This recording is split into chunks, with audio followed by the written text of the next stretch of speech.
بسم الله الرحمن الرحیم. سلامونه. د انګلیسي زده کړه په پښتو کې. موږ د انګلیسي د زده کړې یو سیریز شروع کړی دی، انګلیسي زده کړه په پښتو کې. نن ورځ دوهم درس دی. په لومړي درس کې موږ د دې څخه پیل کړی چې څنګه کولی شو چې د پښتو لیکل او ویل په انګلیسي ژبه زده کړو. د دې لپاره موږ لومړنی انګلیسي توري ټول معرفي کړل او د هغې څخه وروسته په دې پیلو کې چې کوم انګلیسي توري په پښتو کې د کوم اواز لپاره استفاده کېږي، د کوم تور لپاره استفاده کېږي. نو A B C موږ ویلو، ډي ته موږ رسېدلي یو. راځو اصلي درس ته. ډي توري، دا توري په پښتو ژبه کې دوه اوازه ورکوي، د دال اواز او د ډال اواز.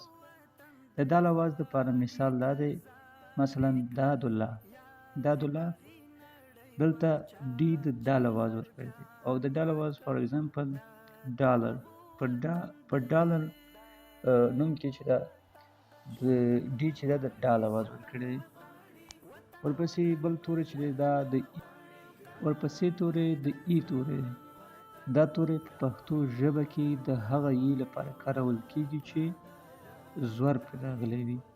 مثلا شهید په کلمه کې د ای توری باندې زور تلفظ کېږي.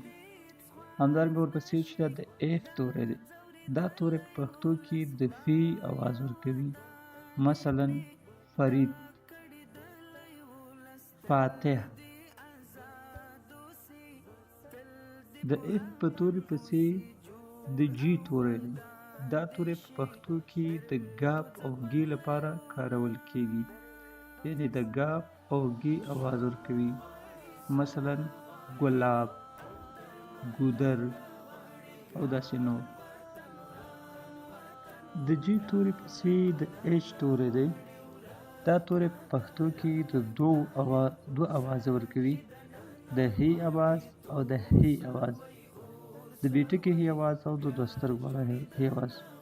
د بی ټکي اواز لپاره مثال مثلا حامد، او د دوه سترګې هی والا لپاره یا دوه چشمه چې ورته وایي لکه هرات.